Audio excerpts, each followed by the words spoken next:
आज ओवरराइड के बारे में प्रकाश डालेंगे। और ओवरराइड हमेशा कब यूज होता है? ये इनहेरिटेंस में यूज होता है। जब तक हम इनहेरिटेंस यूज नहीं करेंगे तब तक हम ओवरराइड का यूज नहीं कर सकते, क्योंकि बेस क्लास में अगर कोई फंक्शन है और डिराइव्ड क्लास में भी वही फंक्शन है लेकिन उसकी नई डेफिनेशन है, फंक्शन का नाम वही है लेकिन उसमें डेफिनेशन कुछ बढ़ा के देगी। जैसे नए नए संस्करण आते हैं तो नए संस्करण में पुरानी संस्करण की चीजें रहती हैं लेकिन कुछ नई चीजें भी रहती हैं।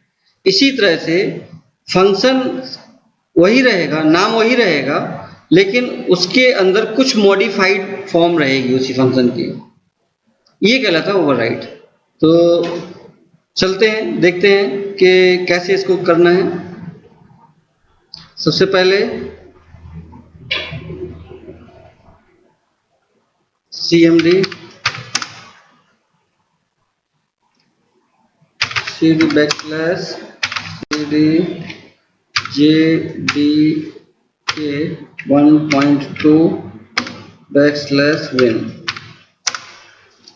ठीक, फिर एडिट। अब override O R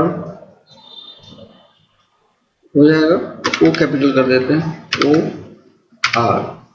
O R D dot जावा।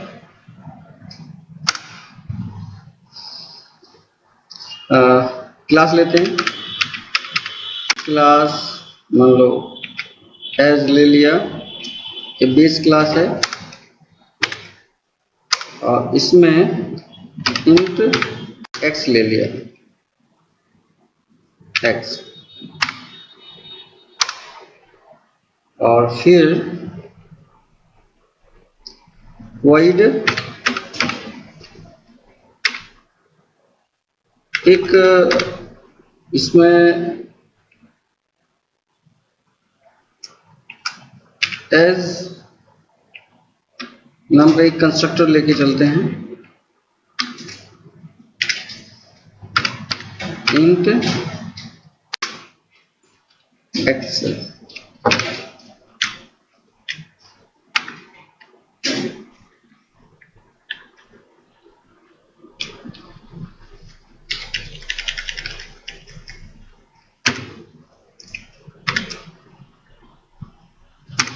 अब x और आर्गुमेंट भी x, तो x बराबर x नहीं कर सकते। देखो ये अगर हम x इक्वल टू x लिखते हैं तो कुछ और स्टेटमेंट लगता है, इसलिए इसमें अगर हम करेंट दिस लिख दें तो ये करेंट जो वेरिएबल है ऊपर, ये वाला x वाला वेरिएबल है, इस वेरिएबल के लिए ये दिस डॉट एक्स हो जाएगा और ये जो इंट x लिखा है ये इस वाले x के लिए हो जाएगा।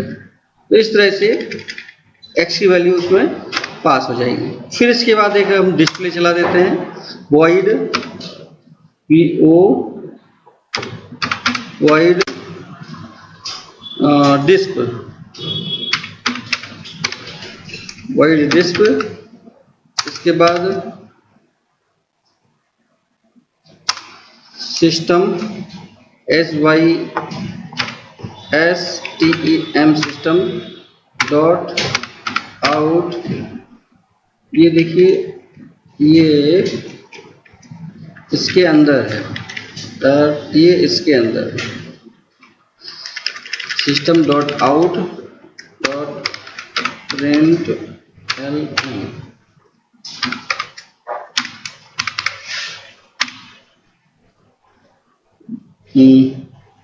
Base class x equal two plus कर देते हैं और ये x।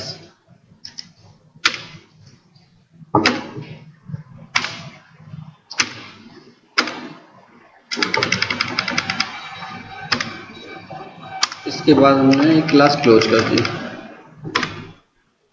अब एक इनहेरिट क्लास लेते हैं, क्लास डी भी कर देते हैं, डी कैपिटल ले लेते हैं, ये ड्राइव्ड क्लास है और क्लास का नाम कैपिटल लिया जाता है। फिर इसके बाद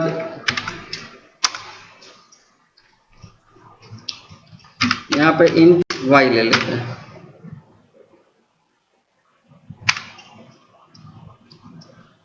और इसमें डेव में पास कर देते हैं दो argument, int x comma int y।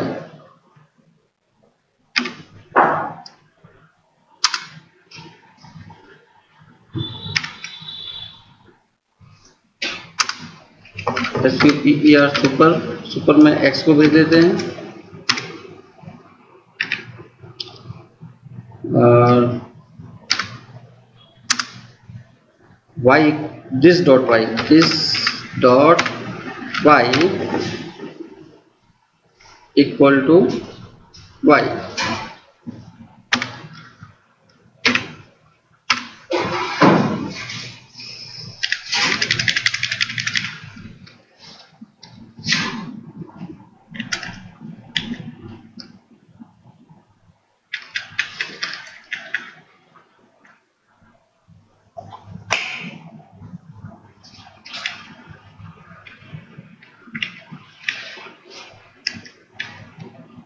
यहाँ पे हम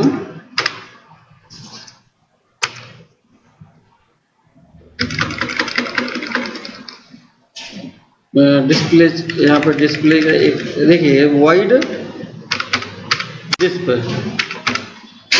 DISP disp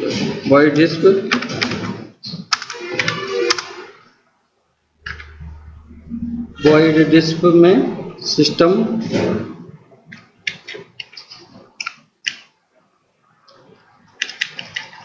और इसमें x y दोनों प्रिंट करा देंगे।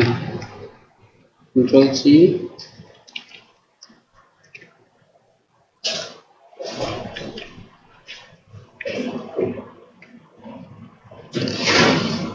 Ctrl+V and Ctrl+V। इसमें y की वैल्यू ले लेते हैं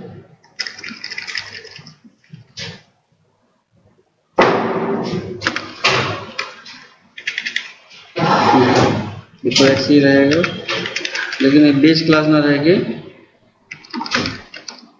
डेव क्लास।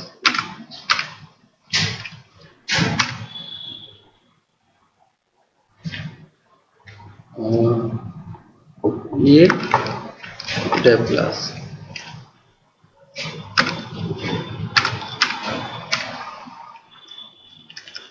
अच्छी बात है।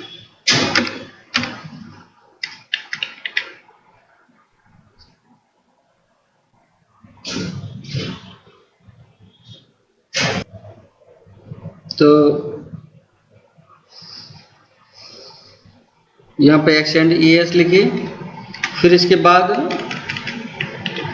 एक वेरिएबल y लिए और सुपर लगा के उसको पास कर दिए और फिर डिस्प्ले करा दिए।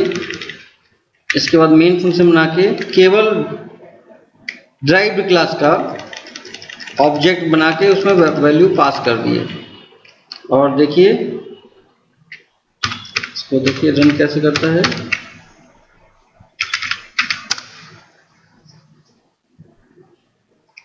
जावा सी क्या है, किस नाम से था, ORD डिलीट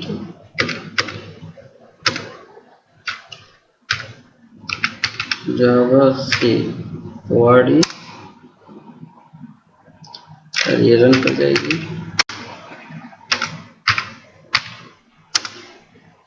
ये हो गया dev class x equal to 10। इसको देखिए x दूसरी बार भी x लगता है चेंज नहीं किया है, इसको चेंज कर देते हैं। एडिट यहाँ पे ये यहाँ पे चेंज नहीं किए हैं।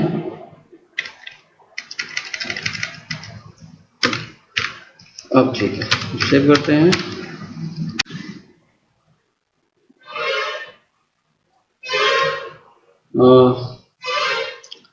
कहाँ पे थे हम लोग? इसको फिर से कंपाइल कराना था, कंपाइल करा दिया और रन कराते हैं।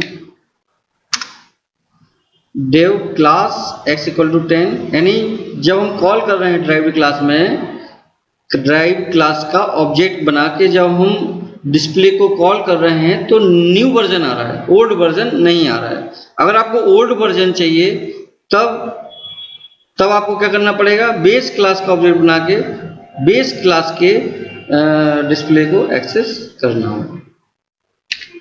देखिए कैसे।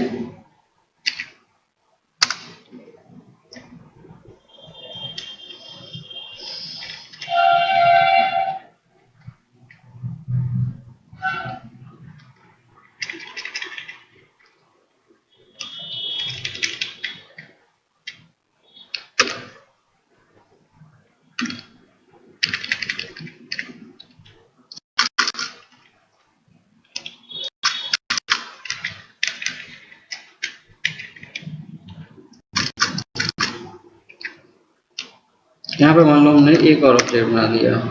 अब बनाया किसका? डेव की बजाय बनाया हमने एज नाम का एक ऑब्जेक्ट बनाया, एज, और OB1 नाम से बनाया, इक्वल टू न्यू।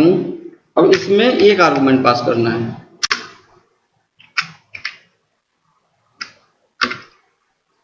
मान लो इसमें 200 पास कर दिया, और इस स्थिति में OB डॉट डिस्प्ले आउटपुट और OB1 डॉट डिस्प, ये दोनों फंक्शन कॉल कर दें। डिफरेंस आपको क्लियर नजर आ जाएगा। सेव कर देते हैं पहले, फिर बाहर आए, कंपाइल कराए, रन कराए।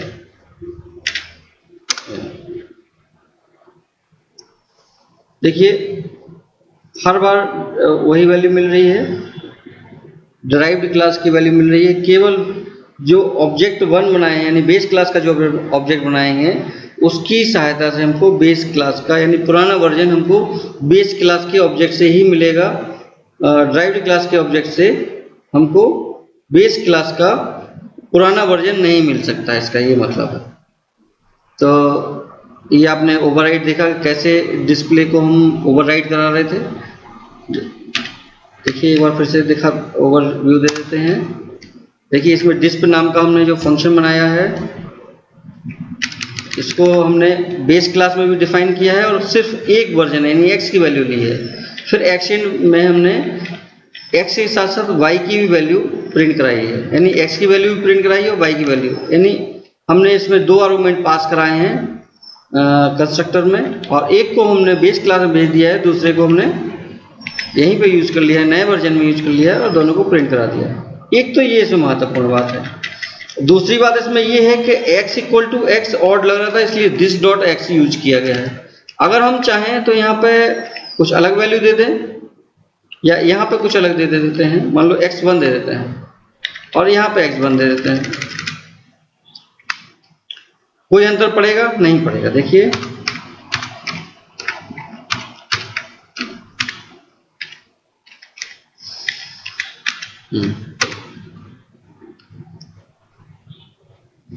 रन करा देते हैं,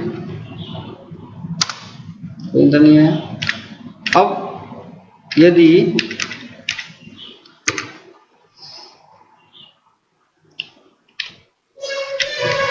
इसी तरह से इसमें देखिए, ये हमने x की वैल्यू यहाँ पे पास कर दी और y के लिए यहाँ पे y डॉट डिस किया। यहाँ पे हम y अलग अलग ले सकते हैं, यहाँ पे y1 ले सकते हैं, यहाँ पे y1 हो जाएगा। यानी कहने का मतलब ये जो आर्गुमेंट वाली वैल्यू है वो वेरिएबल का एग्जिस्टेंस अलग है, और जो मेंबर वेरिएबल है, देखिए y मेंबर वेरिएबल भी है और y आर्गुमेंट पास करने वाला वेरिएबल है। दोनों अलग अलग वेरिएबल है, दोनों अलग अलग मेमोरी है, दोनों का आपस में कोई संबंध नहीं है।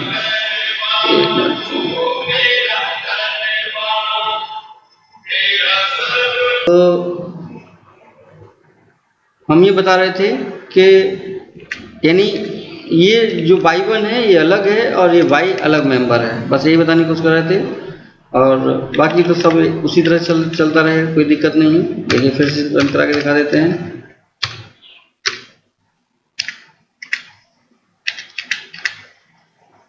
रन करा देते हैं, देखिए रन कर गया और देखिए वैल्यू भी आ गया।